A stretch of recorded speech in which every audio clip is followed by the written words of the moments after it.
2 Grand Tours down and 1 remains, with all eyes turning to Spain as Tadej Pogacar makes his long-awaited return to La Vuelta Espana. Welcome back to the Final K. First up, I want to address the elephant in the room.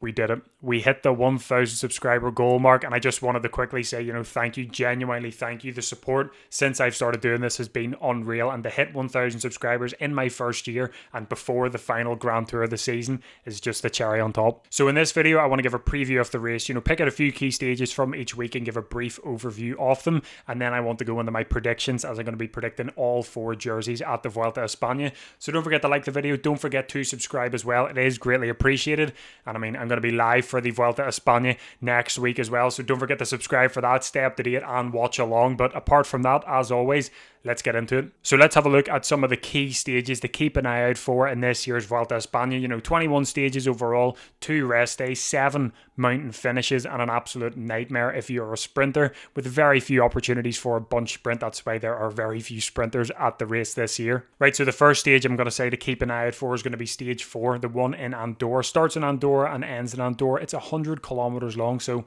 it is going to be go from the start pretty much. Now, you could say stage 3 is one to watch. It's a mountain finish. You climb a category 1 climb, then you go to a category 2 climb straight after it.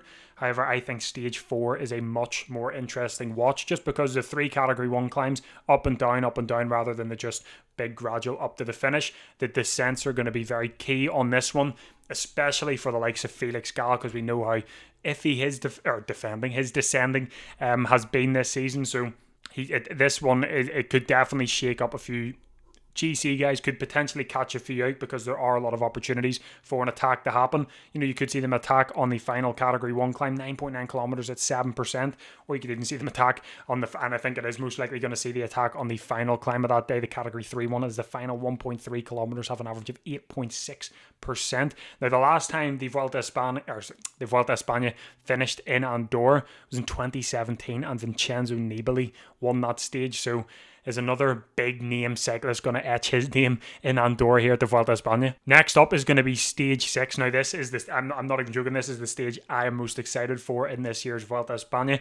And I mean, just look, I'm sure you can guess why it is my favorite, but it's 177 kilometers long, 4 categorized climb, 2 category 3, or 2 category 2, 1 category 3, but that category 1 climb in the final 40 kilometers, and the final 30 kilometers, is where it starts.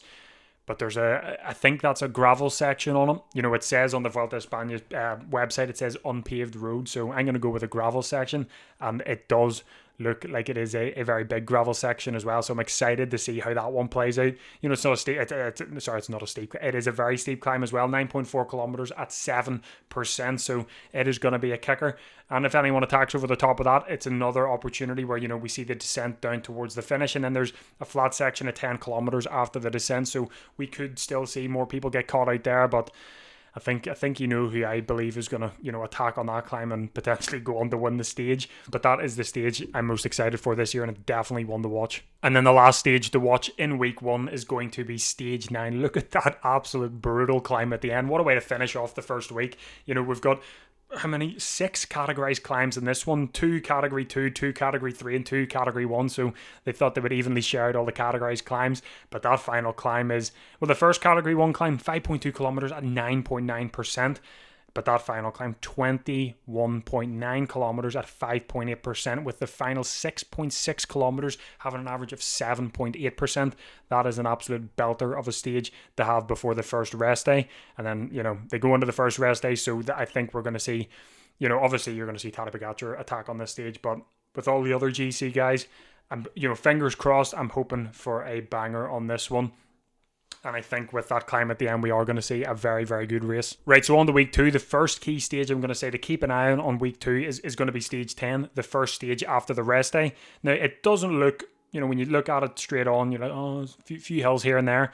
But it's the first day after the rest day. Maybe some people are caught off guard. Maybe some people, they're not used to, because there are a lot of people making their debut here, so maybe they're not used to going into the second week of a race.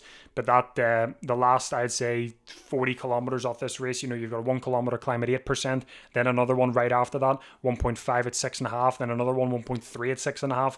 Then you've got the categorized climb at 10 kilometers, and then into the final bit of the stage, you've got a 1.7 kilometer climb at 5.5%. and then they descend down to the final 4.1 kilometers. So I'm looking at a breakaway winner on this one.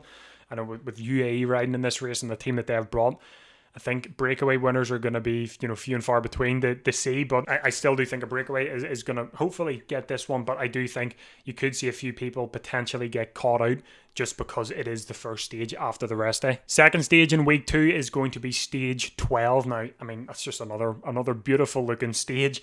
2 category 1 climbs, 2 category 3, and it actually you start with 2 category 3, then you up a level to category 2, and then the big final boss at the end of 2 category 1 climbs. 13.1 kilometers at 7.2%. Then they descend down to the bottom and start a 17 kilometer category 1 climb at 5.6%.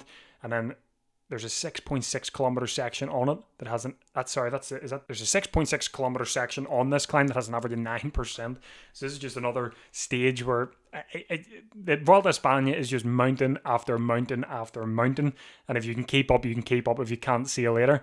And I mean, this one, the Calar Alto, do I have the last winner of this one? Yes, the last time someone won on the Calar Alto was in 2017, and that was Miguel Angel Lopez, the Colombian. So it was, just quickly, on the other two, stage 10, it's the first time it's ever finished in that area. I forgot to mention these. And then in stage 9, that big 21 kilometer climb, the last time the Vuelta Espana finished on that climb was in 2016. Pierre Latour won that one. So I just wanted to quickly, briefly update you on that one. But yeah, Miguel Angel Lopez was the last rider to win on the Calar Alto. I mean, I think we know who's going to win on this one, but it is still a stage to keep an eye on nonetheless. The final stage to keep an eye on in week 2 is going to be stage 14, 155 kilometers long. Not as much categorized climbs as all the other stages, however, it's not flat, put it that way. There's up and down the entire way through it. No, they're not categorized, but they're the 9 kilometer climb at 4%. Then you have a 1.2 kilometer climb at 8.1%. And then you get onto the categorized ones, both the category 2 climbs, 8.8 kilometers and 10.5 kilometers. And then the final big boy at the end, the Sierra de la Pandera, category 1 climb, 11.8 kilometers at 7.5%. And you have a 600 meter section on it at 10%. Oh, geez. And then you have another 2.6 kilometers section on it at 8%. So it does look like this is just going to be another Tadej Pogačar showcase. It does look as though at the top of the climb, there is a small descent, maybe a small flat section, maybe a wee plateau at the end. But the last time the Vuelta Espana did finish on this climb was in 2022 when none other than Richard Carapaz won on it. And I mean, he's making his return. He's riding the Vuelta Espana this year, so he's going to be making his return to this climb. Can we see him win on it back to back? We'll just have to wait and see that. But there's someone lurking in the shadows who will want to win every single mountain stage. And I'm going to mention him on every single stage we're looking at here, but I'm sure you can guess who I'm talking about. Right, so after that stage, we then have stage 15, and then it's all right looking. And then after that's the rest day. We come back off the rest day, should be a bunch sprint there. The next one should be a bunch sprint there as well. And then we've got the individual time trial, stage 18. That is my first stage to watch in in week 3, because it is a 32 kilometer time trial. Now we've seen, I think it was a 20-ish kilometer time trial in the Tour de France. We've seen a 40 kilometer time trial in the Giro d'Italia, and that was a pretty brutal one for quite a lot of GC contenders in it. We've got a happy medium here, 32.1 kilometer time trial on stage 18, and it's a nice wee taster for this for the stages that are to come in this one. But there's 2 time checks on it. It doesn't look as though there are any big hill issues. There are a few hills here and there. It does look as though towards the end it isn't flat up towards the finish. It does look like it just goes up a long drag. But I mean, if you're a climber, and I'm really looking at Felix Gall here. I think Felix Gall could struggle on this one, but he does have the next 2 stages to help him quite a lot. But we could see Felix Gall as well as other, GC contenders struggle on this one. So I think that this time trial could be a turning point, not for the winner. No, I'm not talking about the winner, but I'm talking about the podium. We could see a lot of changes. Well, obviously in the top 10, but we could see a few big changes in regards to the podium. And the last time a time trial in the Vuelta Espana finished in the Jerez de la Frontera is what I'm going to go with. The last time a time trial finished there was actually in 2014. It was a team time trial and Movistar won it. They do have a rider, very good at time trial. And this one is an individual time trial. But Movistar do have a rider in Ivan Romeo. He's attending this year's Vuelta Espana. So could we see him continue Movistar's success in the time trials in this region. Right, on to the final 3 stages of this Vuelta Espana, and I know I said I was going to, say 3 stages to watch in each week, but for week 3 I had to put 4 because I had to include that time trial, and I cannot not include these next 2 stages. Stage 19. Oh, look at that. So you start off flat, then you go into like a hilly section, take that back, a mountainous section, category 2 climb, category 3, and then a category 3, all not that steep, but they're still very long at 7 kilometers, and then the other 2 at 14 kilometers. They descend down, then there's a flat section of about 10 kilometers, and then they hit the Peñas Blancas Estepona, is what I will go with. Category 1 climb, 18.7 kilometers at 6.5%. There's a section on a 2.6 kilometers at 7.8%. It's just going to be another brutal one. We're into the final week. Legs are going to start to feel iffy. A lot of the youngsters that are making their debut, if they make it this far, they're going to really start to feel it. And then riders that have not had the best seasons and we haven't really seen over the whole season, pick up any form at all. I'm looking at Joao Almeida, Oscar Onley, Primoz Roglic. This is where we could start to see a lot of them drop off. Fingers crossed not, hope for a good battle for, second place. But hopefully we do see a lot of good action on this one. And then straight after that, it is 186.8 kilometers, the Queen stage. And we're finishing on top of the Collado del Alguacil. So we are, look at that stage. I'm sorry, look at that stage. That is brutal. Now, there was a bit of change going on this stage. You can see there are 3 categorized 1 climbs. The middle climb was, they're all the same 3 climbs, pretty much. The last one's different. There was a change. I think the first climb and the last category 1 climb were different. The middle one was the same, but something happened on this other climb that we're going to do. There was a big landslide on it, big mudslide or whatever, and they had to change it. So the first climb is going to be the middle climb, so they're doing it twice, and then I think they've just went a different route there for the final climb. So 8.2 kilometers at 8.1%. I'm not complaining that we get to see it twice. And then the other climb, can't really make it out, but for the distance, but it's 8.2 kilometers average percentage. But then that final climb, oh my days, if that doesn't get you salivating looking at that stage, I don't know what's going to get you salivating, because 8.4 kilometers at 9.9%, highest category climb. I think it's the only highest category climb in this entire Vuelta Espana. But highest category climb, 9.9%. It is going to be brutal. You probably know my favourite for the stage.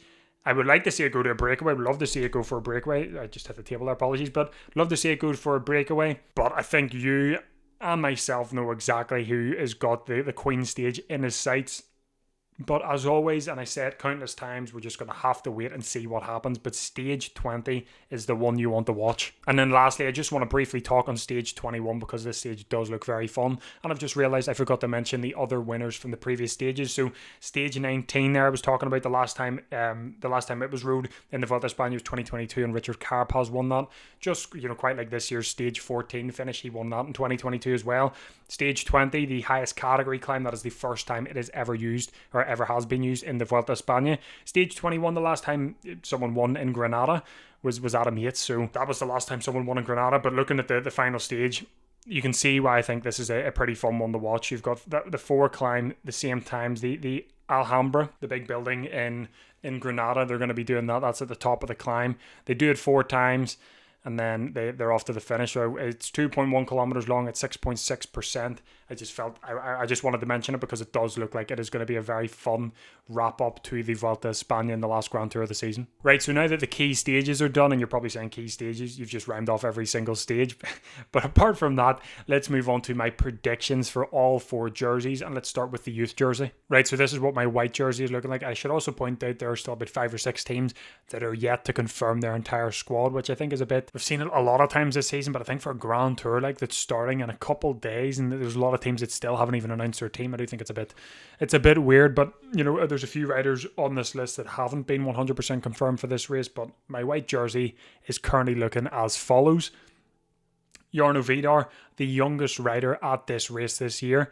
I've got him in 5th, and you know the way the white jersey works out, 5th is probably probably 2 hours down at some point, but I've got Jarno Vidar finishing in 5th. I really hope he does have a good a good Grand Tour. It's his first ever Grand Tour as well, and I'm hoping. I don't think he can finish any higher than 5th in the youth jersey, just because he doesn't have the team round him. So I do hope we do see a lot of Jarno Vidar. He's a very good talent, very bright future, but I've got him finishing in 5th. Matthew Riccatello, I did have him a lot higher, and because he won this last year, he won the white jersey last year, and I had him a lot higher, and then I realised him and Galler on the same team, and I thought, for flip's sake. So I had to move him down a bit, because I do think Decathlon are going to be going all out for Felix Gall to finish on the podium again. So I think Matthew Riccatello is going to finish in 4th in the white jersey this year. Then we've got Jorgen Nordhagen of Team Visma Lease Bike. His first ever Grand Tour as well. He's had some pretty decent results. I'm pretty sure there was a race in Spain, the Gran Camino or something like that. Let me grab it up here. The Gran Camino. Yeah, he was very good in the Gran Camino there in April. And then he was just recently there at the Vuelta Burgos. Didn't have the best results, but I mean, he did pick up one top 10 finish. Maybe he was just testing the legs to see how he's feeling for the Vuelta Espana to then go all out.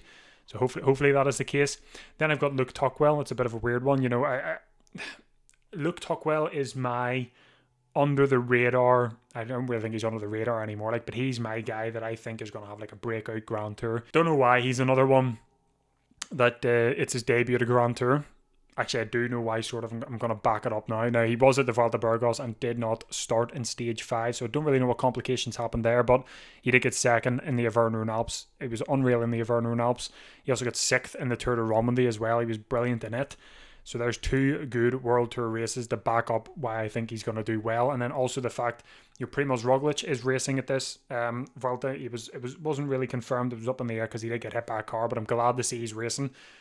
But I'm pretty sure I seen somewhere saying that if Roglic does race this Vuelta, it'll not be for the GC. So maybe we see Roglic go for stages, or maybe we see him work for Luke Tuckwell. But I think Luke Tuckwell is going to be a sneaky wee pick for, a potential top 10 finish. I will get on to my top 10 in a minute, but a potential sneaky pick for the top 10 in GC. But I do think Luke Tuckwell, and I hope he does. A lot of the youngsters making their debut, I hope they do very well, because they're the future, obviously, and they've all been having fairly decent and good seasons. So Luke Tuckwell's in 2nd, and then 1st, who hasn't been confirmed yet for this race. However, I hope he does race, Oscar Onley. I've got him winning the white jersey. I mean, need to say any more. It's Oscar Onley. Yes, his season hasn't been the best. Sorry, I take that back. It hasn't been the best up until recently. The Volta Algarve, he was doing really good in it, then went to the Paris-Nice. I think it was a stomach bug at the Paris-Nice. Then he came back for the Volta Catalunya. It was awful in the Volta Catalunya. It was barely anywhere. Then he went to the Romandie, had that horrific crash, or was it the Auvergne Alps? I can't remember what happened in the Romandie, but he DNF stage 1. I think it was a crash. And then the Auvergne Alps, where he was hanging from a tree. I can't remember, but he something happened. He was hanging from a tree somewhere, but he didn't finish the Romandie or the Auvergne Alps. Came back for the Volta Burgos, won a stage. It was his first stage win in quite some time as well. Let me just pull it up. It was his first stage win since 2025, or a year and a couple months, and then he got 2nd in GC, won the points classification and the mountains classification. So Oscar Onley is coming in on some good form. It's just those. Sorry, I near spoiled a bit there, but yeah, Oscar Onley's my number 1 for the white jersey. On to the King of the Mountains jersey. Now, I don't have a graphic for this one because I'm not going to spend a lot of time on it. I do have 3 potential guys for the polka dot jersey. First up is going to be Valentin Paripantry. We've seen him go for it in the Tour de France. He was unsuccessful because of Richard Carapaz. So I genuinely do think we're going to see Valentin Paripantry go for the polka dot jersey in the Vuelta Espana. The other one is going to be Lorenzo Fortunato of Astana. Now, he was meant to ride the Tour de France. There was a whole thing. He was meant to ride the Tour de France, then he didn't ride the Tour de France and is now riding the Vuelta. I don't know the ins and outs of it, but when he was riding the Tour de France, he was meant to be going for the King of the Mountains jersey. I think plans have changed. I don't think Astana are going to be going for GC in this one. I think we are going to see them go for a jersey, and I think that is going to be the polka dot jersey. They do have a very strong team, actually. Let me just have a look, because I remember seeing it. Yeah, so they've got Mullebrun, Harold Tejada, Christian Rodriguez, Lorenzo Fortunato, Longelotti. So a very strong team from Astana, but I do think Lorenzo Fortunato, if not him, Tejada maybe, but I think Fortunato is going to be one of the guys going for the polka dot jersey. And then number 1, and the person who I believe is going to win the polka dot jersey, is going to be Tadej Pogačar. I mean, I think Tadej Pogačar is going to win the polka dot jersey by a mountain of points, unfortunately, because I do like to see other people win the KOM jersey, like Richard Carapaz in the Tour de France, but I do think Tadej Pogacar is going to win the KOM jersey at this year's Vuelta Espana. Right, so the points jersey, let's have a look at it. The sprinters jersey, very little sprinters here, so this is probably the hardest jersey to predict, but this is what the top 5 for the sprinters jersey, points jersey, whatever way you want to call it. This is my top 5. Wout van Aert in 5th. We'll get on to him in a second. So in 4th, Felix Gall. I think that one is sort of pretty self-explanatory. I don't think the Vuelta Espana are doing the same points rule as the Tour de France, in which flat stages are 70 points rather than 50. Not 100% on that one, but Felix Gall finished in the top 5 for the points jersey in the Giro d'Italia. He picked up 5 second place finishes. I mean, yada yada. I think he's potentially going to do the same here at the Vuelta Espana, so I've got him finishing. If it not be Felix Gall, whoever is, up there in the GC, I think we're going to see 2 big GC guys finish in the top 5 for the points jersey. Jordy Mees, now he was only announced this morning, I believe, for Red Bull. It's Tuesday, so it is when I'm recording this, but it was originally Lawrence Pithy. I think he's riding the Renew Tour instead, but I did have Lawrence Pithy here, but now it is Jordy Mees. I mean, Jordy Mees, his sprinting's been all right-ish. I mean, he was at the Tour of Poland. He was absolutely woeful at the Tour of Poland. I don't know what the plan was at the Tour of Poland for Jordy Mees. I mean, the first 3 stages were sprint stages. He got 9th, 10th, and 18th. Not the best when you're, Jordy Mees, but he has picked up good results. He's picked up wins here and there, and in the one-day races, he has been very, very good. When it comes to Grand Tours, well, I should have actually looked at his Grand Tours. What has he been like in the Grand Tours? 7th for the points jersey in the Tour de France 2023, but it's his first Grand Tour since last year's Tour de France, so will he finish it? That is a question, but anyways, he's my 3rd for the points jersey. 2nd, I've got Tadej Pogacar, self-explanatory. I mean, if it's not my winner, Matthew Brennan, it's going to be Tadej Pogacar. Tadej Pogacar is going to be in the top 2, nonetheless, with the amount of stages he's probably going to rack up here, but my winner is going to be Matthew Brennan. I think he's probably the strongest sprinter here. I know I said I'm getting on the Wout van Aert in a minute, but he won 2 stages at the Volta Burgos. Both wins were very convincingly good. So they were the first stage win was actually up a hill as well, which makes it even better and sort of solidifies the reason why I believe he's going to win it. But he's just had a good season. So, I mean, I haven't really seen much of him in the bigger races. I did see a lot of him at the start of the season. He won Kuurne Brussel Kuurne. He was involved in the Tour Down Under. But sort of after he was involved in the Gent-Wevelgem, Dwars-door-Vlaanderen, Ronde van Vlaanderen, Paris-Roubaix, didn't really see him at any of those. Then he went to the Luxembourg Tour, got 3 stage wins there, but then he wasn't really in and around. Tour de Suisse he was there, but wasn't really there, if you know what I mean. And then he returned at the Vuelta Burgos. But I do think Matthew Brennan is very strong, and just on Wout van Aert, I think it's going to be Matthew Brennan will win it, and Wout van Aert will finish, sort of below him, or it'll be the opposite way around. I do think Wout van Aert is going into this on exceptional form. Obviously, didn't ride the Tour de France, unfortunately, so we're getting him at the Vuelta, but he is still up against Mads Pedersen. I didn't put Mads Pedersen on the list because I don't think he's going to contest for the points jersey. But Wout van Aert, I mean, I'm trying to find him here. Where is he? I can't find him. There we go. I found him. He's been brilliant. So he has national championships in Belgium. That was the last race he did. He got 2nd in it, but the Tour of Denmark won the first 3 stages in it. Back to back was brilliant. Obviously, he had that elbow infection after the Auvergne-Rhône Alps, but the return at the Tour of Denmark, yes, the Tour of Denmark isn't the big hoorah with all the riders, but it is still good from Wout van Aert. And I think if it's not Matthew Brennan winning it, it'll be Wout van Aert from Visma Leasebike. I think both of these riders are going to be, it's just going to be double trouble from the pair of them. I think they're going to be very entertaining to watch. Wout van Aert will go for the breakaway wins, versatile wins as well, but he'll also be a lead-out man for Matthew Brennan in versatile sprints and flat sprints. So I think it is a very good pairing. And I'm interested to see how they do play it. I said it before, but I'm very interested to see how they play this dynamic of sprinter and versatile sprinter with breakaway and versatile sprinter as well. So I'm excited for it, but I do think Matthew Brennan is going to win it, although I would like to see Wout van Aert win it. I do think Matthew Brennan is going to win the points jersey. Right, so now on to my top 10 for GC, and probably the worst prediction of the whole lot. I think the top 10 for GC is really hard to predict. We don't have a lot of the big GC guys attending this year. What we do have is we've got big GC guys, but you can't predict all of them to finish in the top 10 because I don't think they're all going to finish in the top 10. So, take it with a grain of salt when you see my top 10, and, don't judge it too bad. But we will see how this goes. And I've just realised Tobias Hallen-Johannessen has been announced. Oh, you're joking. There might be a change. I'm going to go my top 10, but I might squeeze Tobias Hallen-Johannessen in there. Yeah, I'll just go with what I've got at the moment. So it's going to feature the first two, but I'll go through them individually. And before you laugh, just trust the process is all I'm going to say. Right, so in 10th and 9th, I have got Luke Tuckwell and Guillaume Martin. So Luke Tuckwell, I believe, is going to finish in 10th. I already did speak about him in the youth jersey. I think this is going to be his breakthrough Grand Tour, even though it's his first one. I don't think Roglic will be going for GC. I think Luke Tuckwell will be the sneaky one to go for GC, and I think he's going to finish in 10th. Guillaume Martin, I mean, I was picking at scraps to figure out who to put in the 9th. So Guillaume Martin goes in the 9th. He knows how to finish in the top 10 of a Grand Tour. 33. He's won the KOM, the Vuelta Espana before.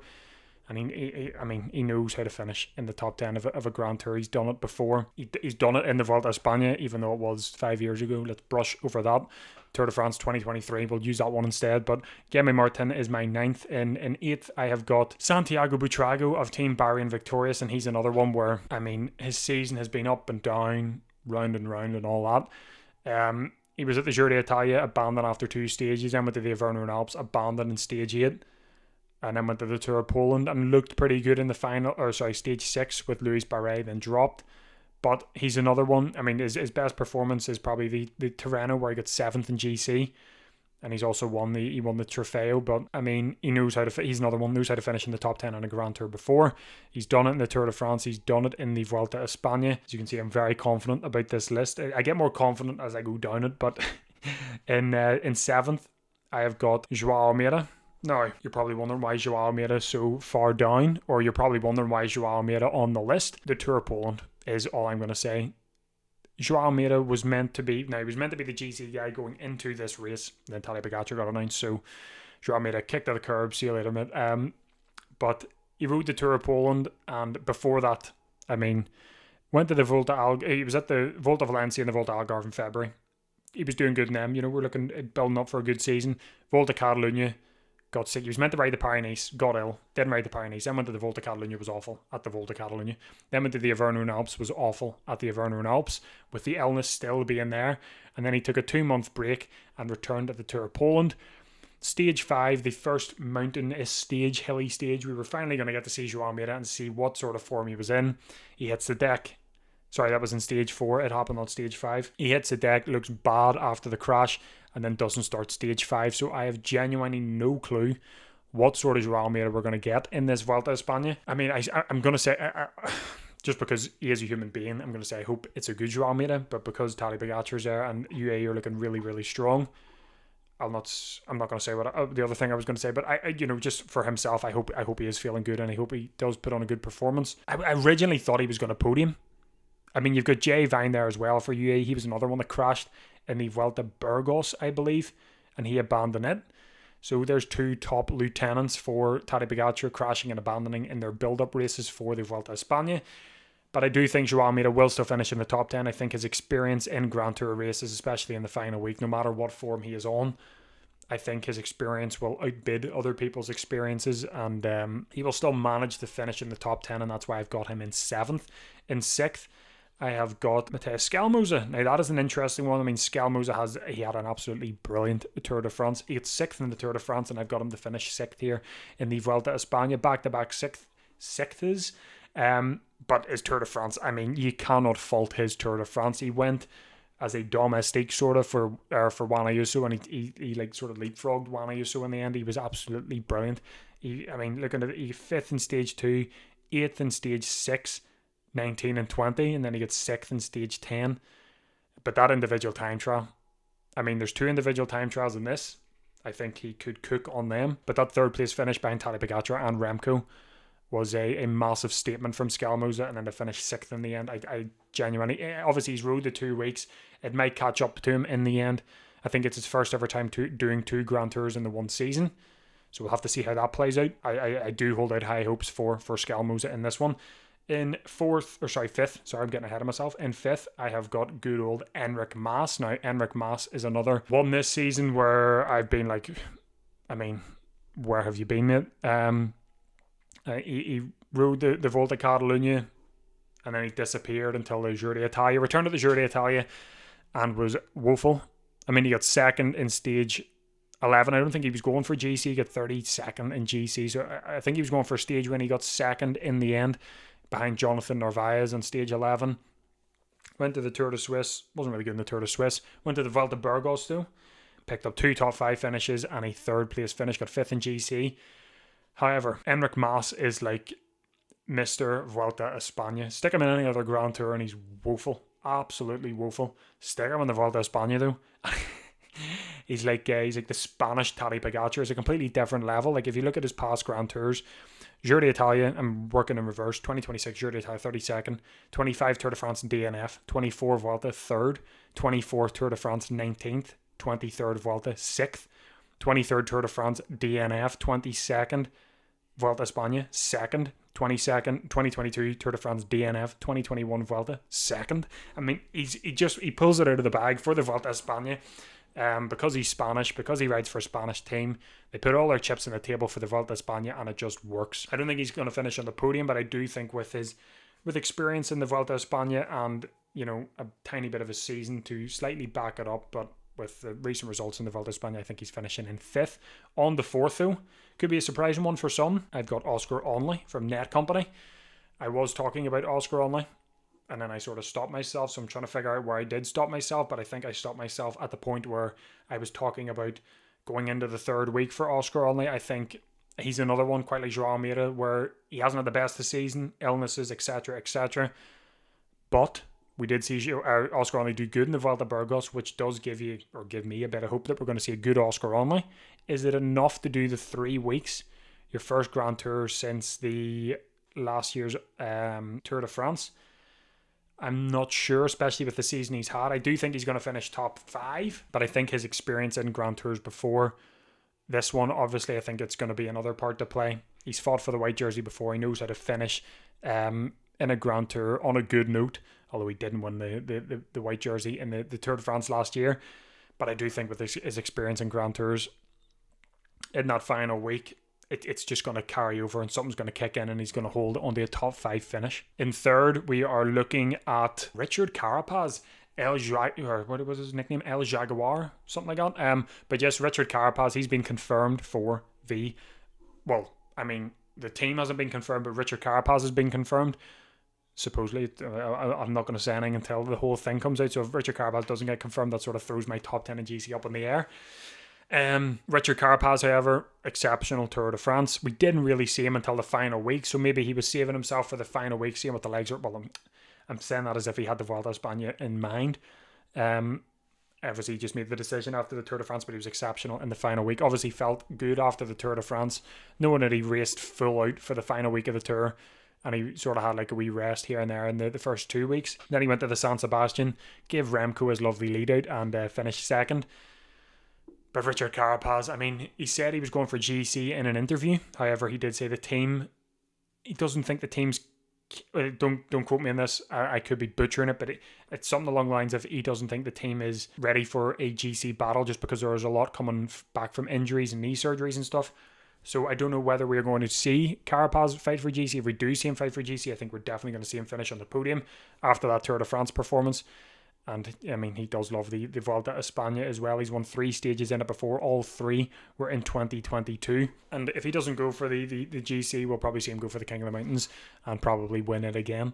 But I do think we're going to see him go for the GC, and I think we're going to see him finish in 3rd place. On the 2nd, my top 2, I'm sure you can guess who these are now. So in 2nd, I've got Tadej Pogacar, and I'm joking. Felix Gall is my Felix Gall is in number 2 for me, and I think it's well deserved. I mean, the Giro d'Italia, exceptional. 2nd in GC, 5 2nd place finishes.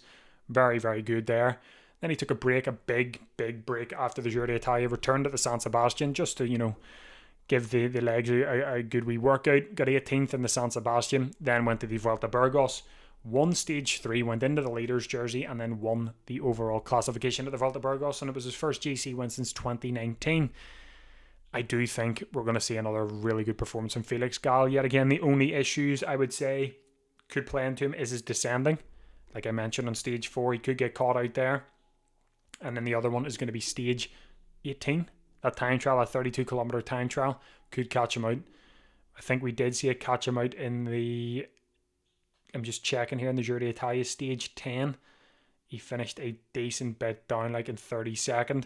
Can't remember how much time he lost, but he did lose a decent bit of time, but he was able to make it back up, as that time trial was in stage 10, and he had another 11 stages to go. This one is different. This has 3 stages after that, 2 of which he could make time up on, so that would be the only iffy bit there for Felix Gall, but I still do think he's going to finish on the podium, and he's going to finish in 2nd place. As for first, I mean, do I really need to give an introduction to this man? Tadej Pogačar. He's going to win it. I mean, unless something drastic happens to him, like I said in the Tour de France, unless he crashes or gets ill, Tadej Pogačar is winning this race. As for the stages, if Tadej Pogačar wants to win a certain stage, Tadej Pogačar will win a certain stage. I think it's just going to be down to what stages he doesn't want to win and what stages he would like to give to everyone else. And we'll probably see a lot of him, potentially giving wins to teammates here and there, because he doesn't really have a record to break in the Vuelta Espana. Although after this one, he'll probably be tied with the most wins of all time in it. So he'll probably win all 21 stages. But I do think Tadej Pogačar is going to win this one. There's no point me explaining his season to you. I don't even need to explain the season, because you just know Tadej Pogačar is just built different, and it's going to be scary. It's genuinely going to be scary to see what the time gap is from 2nd to 1st. In the Giro d'Italia, when he rode it, the time gap, I think, was 10 minutes, in and around 10 minutes. This one is, I don't know. It'll be scary nonetheless. He is going to be the 4th or 5th person. 4th, I believe. If he wins his Vuelta, he'll be the 4th person to ever win both the Tour and the Vuelta double in the same season. He'll be the 2nd person to do it, with the Vuelta being where it is in the calendar. Chris Froome's the only one to do that. And then he will be the 9th person to win all 3 Grand Tours in his career. So, I mean, he'll be wanting to do that as well, and he'll be wanting to wrap up this season with a bang, Grand Tour-wise, not one-day race-wise, because, the World Championships are still coming up. But, yeah, Tadej Pogačar's winning the Vuelta Espana. I do think the battle for 2nd and 3rd is going to be good. They're my predictions for all 4 jerseys. I don't think I missed a jersey. No, I did all my jerseys.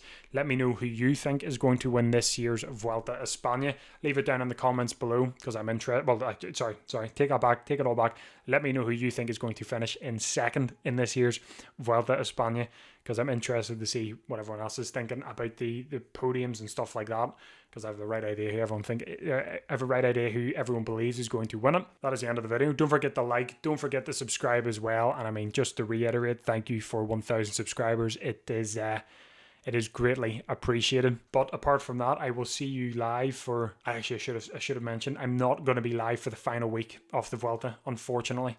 I've got another thing booked, so I'm going to be live for the first 2 weeks. I think stage 13 or 14 is going to be the last live stream. So join me for the first 2 weeks, like and subscribe and all that. And I will see you for the first 2 weeks of the Vuelta Espana. I will still be keeping you up to date with smaller videos and stuff like that. But don't forget to like, don't forget to subscribe, and I will see you all on Friday for the time. I'm going to do the time trial. I will do the time trial. So I will see you all on Friday for the time trial in Monaco for the first stage of the Vuelta Espana. Thanks for watching the Final K, and all the best.